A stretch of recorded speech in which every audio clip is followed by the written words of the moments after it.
Amid all the uproar created by the fake Bhutanese refugee scam, Prime Minister Pushpakamal Dahal today, while furnishing replies to the questions raised by the lawmakers, cited his willingness to launch investigation into the alleged financial embezzlement in the Maoist cantonments.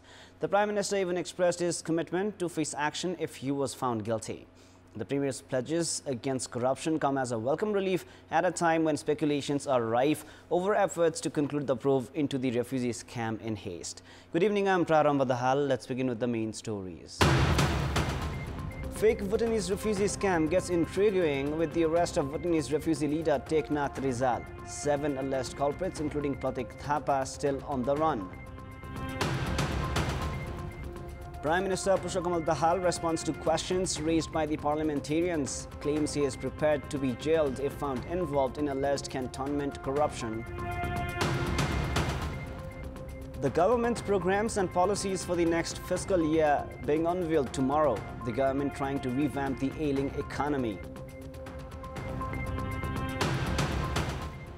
And Friends Club World title contenders Mochindra FC, Manang and Sankata also share points, while Jaolakhel and NRT play a 1-1 stalemate at the domestic top flight. 16 individuals have been arrested in the fake Bhutanese refugee scam as police investigation in the case has nearly touched 2 months. There was more shocking revelations today as Nepal police have arrested the supreme leader of Bhutanese refugees, Teknath Rizal, rendering a new twist to the entire Bhutanese refugee scam. Nepal police have further expedited investigations into the fake Bhutanese refugee scam. Having extended the judicial custody of 14 arrestees by 3 days on Wednesday, police today arrested Teknath Rizal, regarded as the supreme leader of the Bhutanese refugees. Arrest of Rizal, who was on government stipend of 100,000 rupees a month, a vehicle and a security personnel by the government of Nepal, has made the scam even more intriguing. According to sources at the Ministry of Home Affairs, Rizal was found involved in the crime of presenting 429 Nepali nationals in the guise of Bhutanese refugees. Rizal, who once was an advisor to the King of Bhutan, was forced to leave the country after an agitation. After entering Nepal in the early 90s, Rizal had begun a campaign for the return of the refugees to Bhutan and their resettlement in other countries. Serious questions have been raised after campaigner Rizal himself has been alleged of involvement in the scam. Meanwhile, police also arrested President of the Hajj Committee, Samachar Mia, earlier today. Mia was held from Singadara itself after it was found that the official vehicle of the committee was used to collect money from the victims. A total of 16 individuals have been arrested for their alleged involvement in the fake Bhutanese refugee scam as of today. Meanwhile, Pratik Thapa, son of former Minister of Home Affairs Rambahadur Thapa, and Neeraj Rai, son of Thapa's security advisor Indrajit Rai, are still at large. Thapa is suspected to have absconded to Hong Kong, while Rai is believed to be hiding in the United States of America. Police have meanwhile made preparations to issue a raid notice through the Interpol for their arrest. According to sources, 7 other individuals suspected of their involvement in the scam are at large. Preparation is also underway to submit the report of the investigation to the Office of the Government Attorney by tomorrow. It has been learned that cases of swindling, organized crime, money laundering, forgery, corruption and crime against the state are to be filed against former Deputy Prime Minister Top Bahadur Raimajee, former Minister Balkrishna Khad, Secretary Teknaran Pandey and Indrajit Rai, the then security advisor to Thapa. Prime Minister Pushpakamal Dahal has already clarified that he will not apply any pressure on the police investigations. The role of the Office of the Government Attorney will now be the most significant in producing results from the investigations carried out by the police by taking huge risks. The Government Attorney will have a significant part in deciding the nature of cases to be filed, ensuring strong documentation with evidences and their presentation at the court. Members of the House of Representatives have questioned Prime Minister Pushpakamal Dahal for the first time since last year's general elections.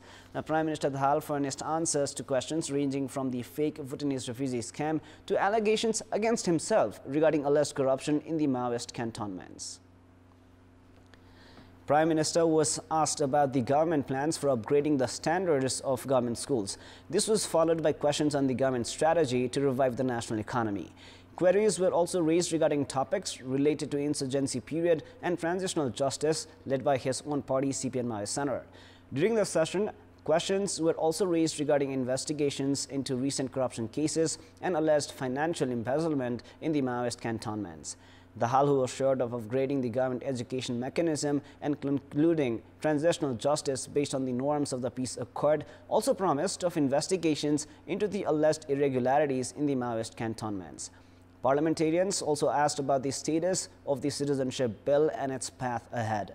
In response, Prime Minister Dahal said that discussions were in progress regarding the alternatives, including the current bill at the President's office and taking forward a new bill from the House. Regarding the question related to making public the report of the Lal Commission formed to study the Madhes and Tharu Hut agitations, Prime Minister Dahal termed the verdict of the Supreme Court an obstruction.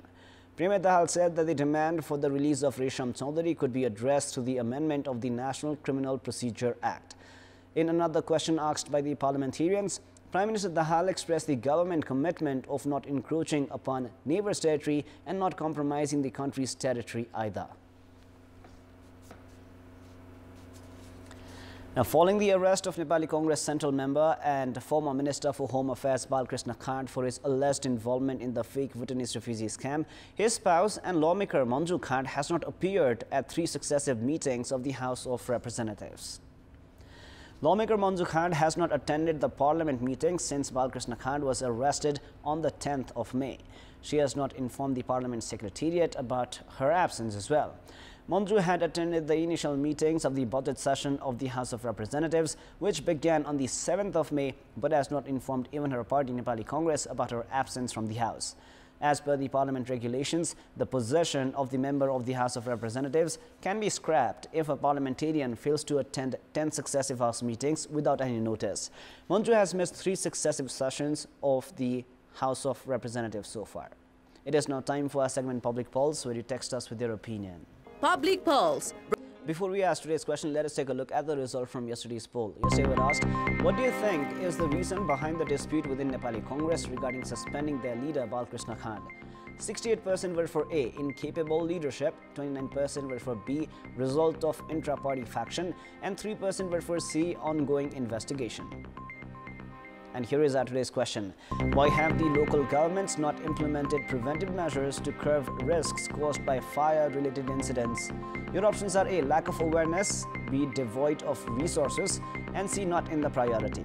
The voting is on. Type NEWS, select your option A, B or C, and send it to 34001 to share your opinion with us. It is now time for a short break, but for more news, do stay with us.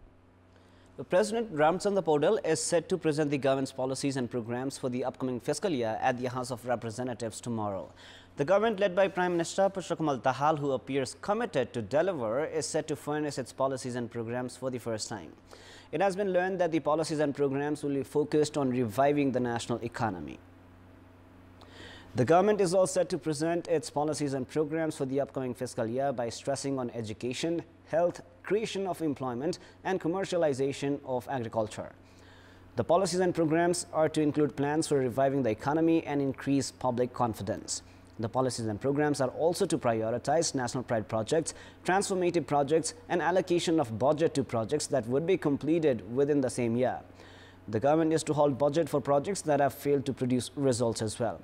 It is also to include provisions for establishment of skills development centers in all provinces and arrangement for allowing migrant workers to leave for foreign countries on the basis of recommendations from the local levels.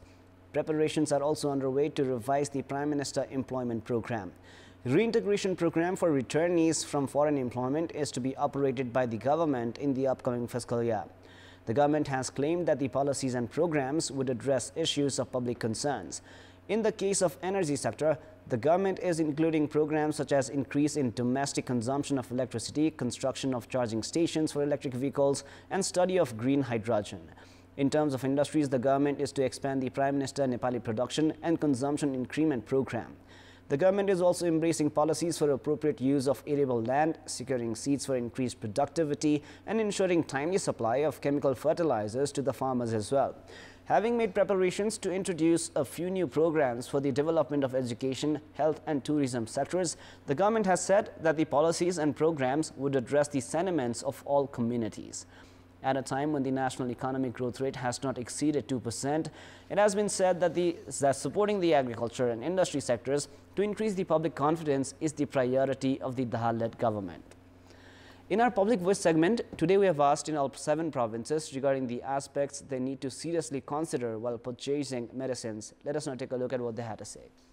Public voice. Especially त्यसको डेटलाई ख्याल गर्छु. त्यसको मूल्य अनि कहिले कसरी बनेको त्यही कतिसम्मको डेट हुन्छ कतिसम्म राखेर खुवाउन हुन्छ भन्ने मात्रै हेरिन्छ. प्रिस्क्रिप्सनमा जे छ त्यही दिनु है भनेर चाहिँ भन्छु म. ठगेर पनि एक्स्ट्रा टेक पनि लगाएको हुन्छ के. त्यस्तो म हेर्दिन.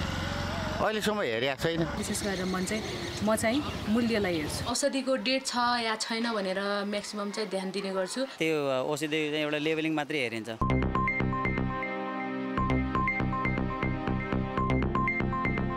Time now for the international news.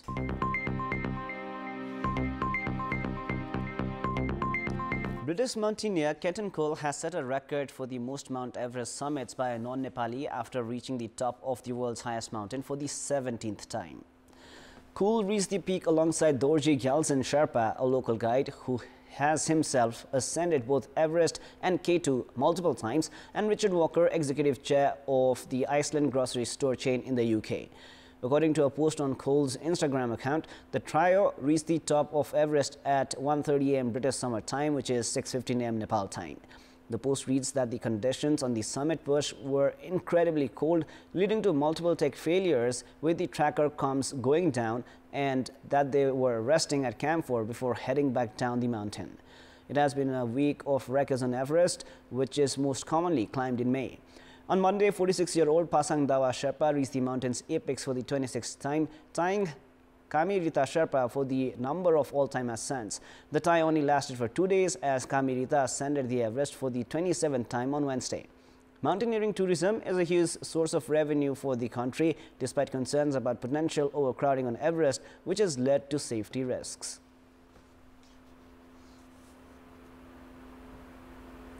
Well, more news coming up, but right now it is time for yet another short break. Sports news. Manang Marshangdi club played a 2-all draw against Sankata in their A-Division League match today. In the match played at the Chasel ground in Lalitpur, Manang failed to protect their lead on 2 occasions. Kofi Timothy put Manang ahead in the 19th minute before Yosuf Athres equalized in the 44th minute. Manang quickly reinstated their lead a minute later as Kofi marked his brace. Sankata equalized again in the 52nd minute through Manish Dangi. There were no more goals in the match and it ended in a 2-all draw. After stealing a point against Manang, Sankata have now climbed to the 8th position in the league standings with 22 points from 19 matches. Manang meanwhile have 23 points and are placed 7th. In other matches played today, Machindra were held at an identical 2-all draw by Friends, while NRT and Jalakil played a 1-all stalemate. Is the weather update.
All for the moment. Up next is the news in Nepali. Thank you for staying with us. Goodbye for now.